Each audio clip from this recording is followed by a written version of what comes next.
നമ്മുടെ ഈ കേരളത്തിലെ കുറച്ച് നാൾ മുമ്പൊക്കെ അവർ പറയും പിന്നെ യു പിയിലൊക്കെ മനുഷ്യൻ ജീവിക്കാൻ പറ്റുന്നില്ല, സ്ത്രീകളെ അങ്ങനെ ചെയ്യുന്നു ഇങ്ങനെ ചെയ്യുന്നു എന്നൊക്കെ പറഞ്ഞ് കുറച്ച് നാൾ മുമ്പൊക്കെ ഏതാണ്ട് ഒരു 10 വർഷത്തിന് മുമ്പ് വരെയൊക്കെ അങ്ങനെ പറയുമായിരുന്നു. ഇവിടെ ഭയങ്കര സമാധാനം. എന്നാൽ നേരെ തിരിച്ചാണ് ഇവിടെ സംഭവിച്ചുകൊണ്ടിരിക്കുന്നത്. കുറേയെങ്കിലും ഒക്കെ ഒരു 50% വരെ മനുഷ്യന് സ്ത്രീകൾക്ക് പ്രത്യേകിച്ച് ഒരു സുരക്ഷയും ഇല്ലാത്ത ഇപ്പൊ എങ്ങനെയെന്ന് ഞാൻ പറയുന്നില്ല. ഏതായാലും നമ്മൾ ഈ ഈ അവസരത്തിൽ യോഗി ആദിത്യനാഥന്റെ ഭരണം തുടങ്ങിയ ശേഷം ഒരു ഒരു പിന്നെ ഒരു ഋഷിതുല്യൻ, പിന്നെ എന്താ പറയാ, സന്യാസി തന്നെയാണ്. അപ്പൊ ആ സന്യാസിയുടെ ക്വാളിറ്റിയിലുള്ള ഭരണം, അതിന്റെ ഒരു മികവ് നമുക്കിപ്പോൾ കാണാൻ കഴിയുന്നു എന്ന് പറഞ്ഞു കേൾക്കുന്നു. അവിടെ ഇപ്പോൾ സ്ത്രീകൾക്കൊക്കെ വളരെ സ്വാതന്ത്ര്യത്തോടെ അവരുടെ ജോലിക്കും കാര്യങ്ങൾക്കും രാത്രി 8 മണിക്ക് ശേഷമോ 10 മണിക്ക് ശേഷമോ സ്വാതന്ത്ര്യത്തോടെ പോയി വരാമെന്നൊക്കെ പറഞ്ഞു കേൾക്കുന്നു. എന്തൊക്കെയോ ചില ഈ പറയുന്ന മാറ്റങ്ങൾ നമ്മൾ കേൾക്കാൻ കൊതിക്കുന്ന, അതായത് വേറൊന്നുമല്ല, സ്ത്രീകൾക്ക് കിട്ടുന്ന സുരക്ഷ എന്ന് പറയുന്നത് നമ്മളെല്ലാവരും ആഗ്രഹിക്കുന്നതാണ്. അപ്പൊ അത്തരത്തിലുണ്ടായ ഒരു അങ്ങനെയുള്ള വാർത്തകളൊക്കെ കേൾക്കുന്നുണ്ട്. എന്തായിരുന്നു? അതായത് കഴിഞ്ഞ കുറച്ച് ദിവസമായിട്ട് 2-3 ഇൻസിഡൻസ് ഉണ്ടായിരുന്നു. നേരത്തെ അറിയാം, യോഗി വന്നതിന് ശേഷം ഒരു സന്യാസിനെ പിടിച്ചിട്ട് എന്തിനാണ് ഒരു CM-ന്റെ പോസ്റ്റിൽ എത്തുന്നതെന്നൊക്കെ നമ്മുടെ നാട്ടിൽ നിന്നാണ് ഏറ്റവും കൂടുതൽ വിമർശനം ഉണ്ടായിട്ടുണ്ടാവും. അപ്പൊ ആ വിമർശനത്തിനൊക്കെയുള്ള മറുപടി എങ്ങനെയാണെന്ന് വെച്ചിട്ടുണ്ടെങ്കിൽ, എന്തിനെ വിമർശിക്കുക ഇവിടുത്തെ ആൾക്കാരുടെ ഒരു പ്രത്യേകതയാണല്ലോ. അതെ. അപ്പൊ ആ വിമർശനങ്ങൾക്കുള്ള മറുപടി അവിടെ നിന്ന് തന്നെ ഉണ്ടായി. കാരണം അതുവരെ റൗഡികളും ഒക്കെ ഭരിച്ചുകൊണ്ടിരുന്ന വലിയൊരു ജില്ലയാണ്, വലിയൊരു സംസ്ഥാനമാണ്. അപ്പൊ ആ സംസ്ഥാനത്തെ നേരെ ആക്കിയെടുക്കുക എന്നുള്ളത് ശ്രമകരമായിട്ടുള്ള ഒരു ജോലിയാണ്. തീർച്ചയായിട്ടും അത് യോഗി വന്നതോടുകൂടി അത് ഏതാണ്ട് ഷടഷടേ എന്ന് പറഞ്ഞിട്ടാണ് നമ്മള് പലപ്പോഴും ഈ എൻകൗണ്ടർ ഉണ്ടാകും പറയാം. അത് എൻകൗണ്ടറിലല്ലാതെ അല്ലാണ്ട് തട്ടിയതാണ്. അപ്പൊ ഈ പോകുന്നവന് നാടിനും വീടിനും ഗുണമില്ലാത്തവനാണ്. അങ്ങനെയുള്ള ഒരാള് പോകുന്നോണ്ട് എന്താ പ്രശ്നം? നാടിനും വീടിനും ഗുണമില്ല. അവൻ ജീവിച്ചിരുന്നിട്ടുണ്ടെങ്കിൽ നാളെ ഒരു വേള അടുത്ത തലവേദന അല്ലെങ്കിൽ വലിയൊരു വിഷയം നാടിനുണ്ടാകും.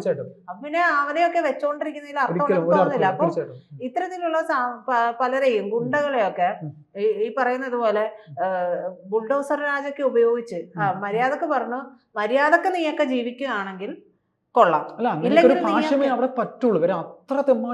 അതെ, അപ്പൊ അങ്ങനെയാണെങ്കിൽ നിനക്കൊക്കെ കൊള്ളാം, ഇല്ലെങ്കിൽ നീയൊക്കെ പണി വാങ്ങും.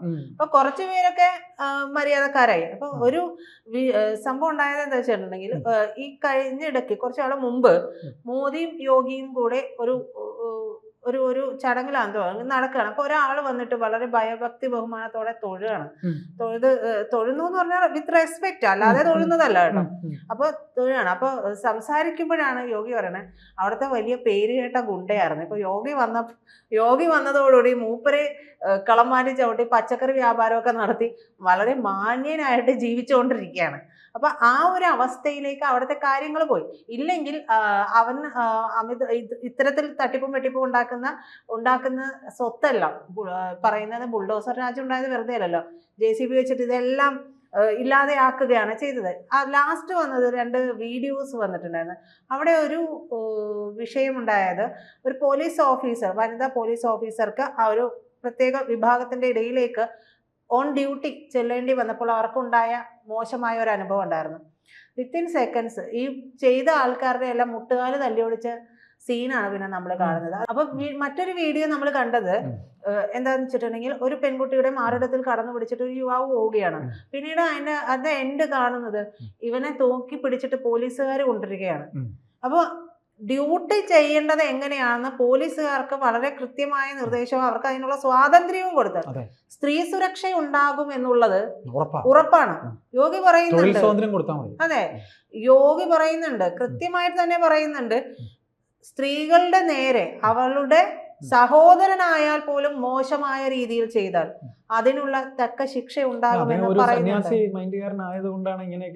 സന്യാസിയും വര്യനായതുകൊണ്ട് മാത്രമല്ല, RSS ആണ് അവരുടെ ഒരു ചിട്ടവട്ടത്തിൽ വന്ന ഒരു നേതാവാണ്. അങ്ങനെ ഒരു സന്യാസി വര്യനായതുകൊണ്ട് പറയുന്നതിനേക്കാൾ അത് ശരിയാണ്. എന്നാലും ഈ ലൗകിക ജീവിതത്തിൽ ജീവിക്കുന്ന ഒരാൾക്കും അത്തരം ചിന്തകളൊക്കെ നല്ല രീതിയിൽ പറയാൻ പറ്റും. നല്ല ചിന്തകളൊക്കെ ഉള്ള അങ്ങനെയുള്ളവർക്കും പറയാൻ പറ്റും. പക്ഷെ കർശനമാണ് ഒരു സന്യാസിയുടെ ഭാഗത്ത് നിന്ന് ആരാണ് ഇത്തരത്തിലുള്ള ഒരു തീർച്ചയായിട്ടും അപ്പൊ അങ്ങനെ ചെയ്യണം. അതെ, അപ്പൊ അത്തരത്തിലുള്ള കാര്യമാണ്. ഇനിയിപ്പോ നമ്മൾ പറയും, ഓ ഇതൊക്കെയാണോ എന്ന് വിചാരിക്കും. പുച്ഛിക്കും അല്ലേ?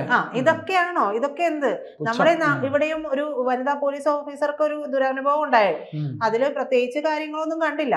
ആകെ കേട്ടത് കഴിഞ്ഞിടക്ക് കോട്ടയത്ത് ഗുണ്ടകൾ അഴിഞ്ഞാടിയപ്പോ പറഞ്ഞ മറ്റൊരു ഭാഷ്യം എന്ന് പറഞ്ഞാൽ ഗുണ്ടകൾ ഗുണ്ടകളുടെ പണിയെടുത്തപ്പോ പോലീസ് പോലീസിന്റെ പണിയെടുത്തു, എക്കത്തിനും തൂക്കിയെടുത്ത് ആശുപത്രിയിലുള്ള അവസ്ഥയിൽ എത്തിച്ചു.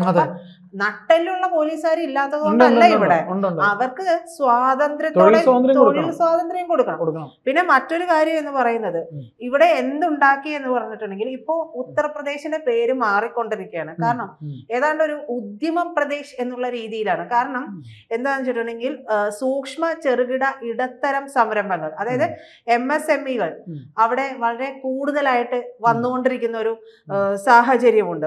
അപ്പൊ അതുകൊണ്ട് തന്നെ ഏറ്റവും കൂടുതൽ ഇത്തരത്തിലുള്ള നമ്മുടെ ഇവിടെ MSME രജിസ്റ്റർ ചെയ്യുന്നുണ്ട് പറയുമ്പോൾ എന്തോ ഒരു ടാഗ് ലൈൻ ഒക്കെ പറഞ്ഞായിരുന്നു, ഈസ് ഓഫ് ഡൂയിങ് ബിസിനസ് അങ്ങനെയൊക്കെ പറയുന്നുണ്ടെങ്കിൽ ഇത് എത്ര എണ്ണം പ്രവർത്തിക്കുന്നുണ്ട് എന്നുള്ളത്. അതെ, അപ്പൊ അത്തരത്തിലല്ലാതെ ഇവിടെ ഉണ്ടായിട്ടുള്ളത് ഇത്തരത്തിലാണ്. അപ്പൊ ഇതെല്ലാം വഴി വൺ ഡിസ്ട്രിക്ട് വൺ പ്രോജക്ട് പദ്ധതി എന്ന് പറഞ്ഞ ഒരു പോർട്ടൽ ആരംഭിച്ചു. ഈ പോർട്ടൽ വഴി കഴിഞ്ഞ വർഷം 2024 സാമ്പത്തിക വർഷത്തിൽ UPയുടെ കയറ്റുമതി മാത്രം 1.5 ലക്ഷം കോടി രൂപയുടെ നേട്ടത്തിലെത്തി. ആഗോളതലത്തിൽ ശക്തമായ ബ്രാൻഡിങ് കൂടി അതിനുണ്ട് എന്നുള്ളതാണ്. അപ്പൊ 2025 ഇവർ പ്രതീക്ഷിക്കുന്നത് ഇതിന്റെ ഒരു 20 മുതൽ 25% വരെ കുതിപ്പ് ഇവര് പ്രതീക്ഷിക്കുന്നുണ്ട്. അപ്പോ ഇങ്ങനെയുള്ള കാര്യങ്ങളൊക്കെ വരുന്നുണ്ട്. ഏതാണ്ട് UPയില് 96 ലക്ഷം MSMEകൾ ഉണ്ട് എന്നാണ് പറയുന്നത്.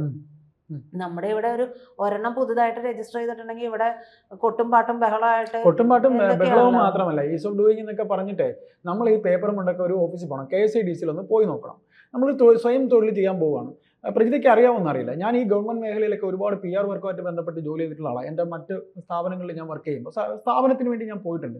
നമ്മളൊരു പേപ്പർ കൊടുത്തു നോക്കണം. ഈ പേപ്പർ അവിടുന്ന് അനങ്ങാനായിട്ട് എത്ര നാളെടുക്കും? എത്ര കയ്യും കാലം. കഴിഞ്ഞ ആഴ്ചയിൽ ജോലിക്ക് കയറിയ ഒരു പെൺകുട്ടിയായിരിക്കും ആ സീറ്റിൽ ഇരിക്കുന്നത്.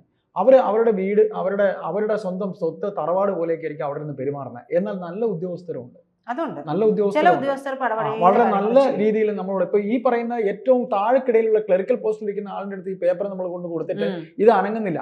നമ്മൾ പോയി കാണുന്ന ഡെപ്യൂട്ടി സെക്രട്ടറി ആയിരിക്കും, മാഡം ഇന്നതുപോലെ ഇന്ന സ്ഥാപനത്തിന്റെ ഇന്ന ഒരു PR വർക്കുമായി ബന്ധപ്പെട്ട് ഞങ്ങൾ കൊണ്ടുവന്നൊരു പേപ്പർ ഞങ്ങൾ കൊടുത്തിട്ട് ഇത്ര നാളായി. അപ്പോൾ ഞാൻ പറഞ്ഞു വന്നത് ഇത് ചെയ്യാനായിട്ട് ഈ പറയുന്ന പരസ്യത്തിൽ മാത്രമല്ല കാര്യം. ഈ പറയുന്ന ഡെമോക്രസിയിലെ ഈ മറ്റേ ചുവപ്പ് നാട ഉണ്ടല്ലോ, ആ ചുവപ്പ് നാട ശരിയാവണം. അല്ലാതെ സർക്കാരിനെ സഹായിക്കാൻ വേണ്ടി ഇപ്പൊ KSIDC ഇവിടെ മറ്റേ നമ്മുടെ SFIO അന്വേഷണത്തിൽ വന്നപ്പോഴേ കള്ളപ്പണത്തിന്റെ പ്രശ്നം വന്നപ്പോ എന്താ KSIDC ഇതിന്റെ ഒപ്പം പങ്കാളിയല്ലേ? അപ്പം എന്തുകൊണ്ട് എവിടെ നിൽക്കുന്നു?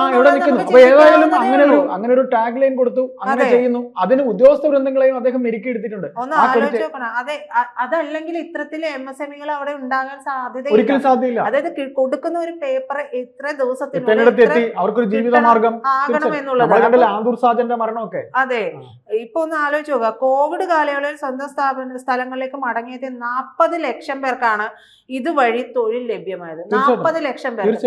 കോവിഡ് കാരണം നടുപൊടിഞ്ഞിട്ടുള്ള പലരും ഇന്നും ഇവിടെ നടുനിർത്തി നടക്കാനുള്ള ഒരു അവസ്ഥയിലേക്ക് എത്തിക്കാൻ ഇവിടത്തെ ഭരണകൂടത്തിന് കഴിഞ്ഞിട്ടില്ല എന്നുള്ളതാണ്. പറയുമ്പോ കുറെ കണക്കുകൾ പറഞ്ഞിട്ട് കാര്യമില്ല. ഡാറ്റ ഉണ്ടാക്കാൻ വലിയ പ്രശ്നമൊന്നുമില്ല. ഉദ്യോഗസ്ഥരോട് പറഞ്ഞു കഴിഞ്ഞാൽ കേരള പോലുള്ള ഉദ്യോഗസ്ഥരൊക്കെ ഉള്ളിടത്തോളം ഇവർക്ക് കണക്ക് പറഞ്ഞു നിൽക്കാൻ പറ്റും.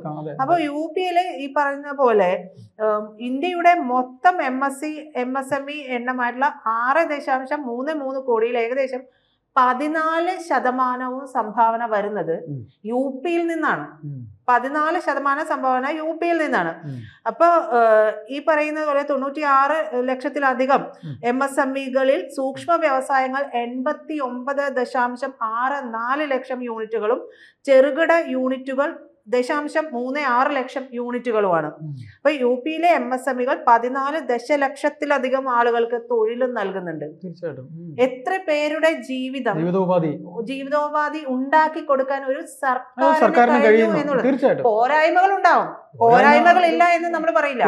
അപ്പൊ അതിൻ്റെതായ ഓരോ സർക്കാർ വരുന്നതും എല്ലാ സർക്കാരിനും പ്ലസും മൈനസും ഉണ്ടാവും. അപ്പൊ പോരായ്മകളുണ്ട്.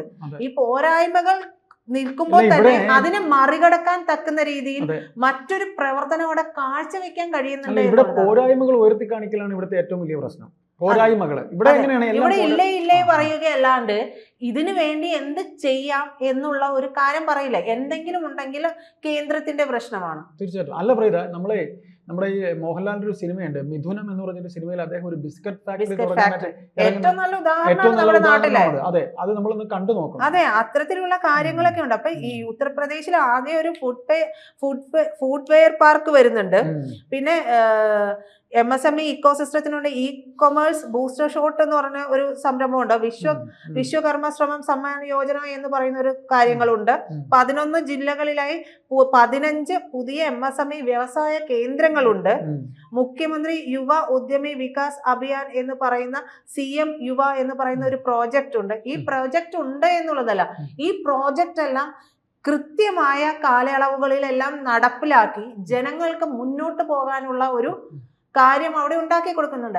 അതുകൊണ്ടാണ് കുറെ ആദ്യം ആളുകൾ മെരുങ്ങിയില്ല, ഈ പറയുന്ന ഗുണ്ടകളൊന്നും മെരുങ്ങിയില്ല. ഒരു എൻകൗണ്ടർ കഴിഞ്ഞതോടുകൂടി എല്ലാവരും കുറെ പേർ 100-ലധികം പേരോ മറ്റോ വന്നിട്ട് ശരി ഞങ്ങൾ ഇത് നിർത്തുന്നു എന്ന് പറഞ്ഞ് എല്ലാവരും ഇത്തരത്തിലുള്ള കാര്യങ്ങൾ ചെയ്ത് ബിസിനസ്സുകാരനെ കണ്ടില്ലേ, അതെ, മുന്നോട്ട് പോവുകയാണ്. അങ്ങനെയാണ് ഒരു നാടിന്റെ വികസനം ഉണ്ടാകുന്നത്. അല്ലാതെ ഇവിടെ ഇരുന്ന് വെറുതെ സമരം നടത്തി ജനങ്ങളെ ബുദ്ധിമുട്ടിച്ചതുകൊണ്ട് കവലകൾ തോറും പ്രസംഗിച്ചിട്ടും കാര്യമില്ല.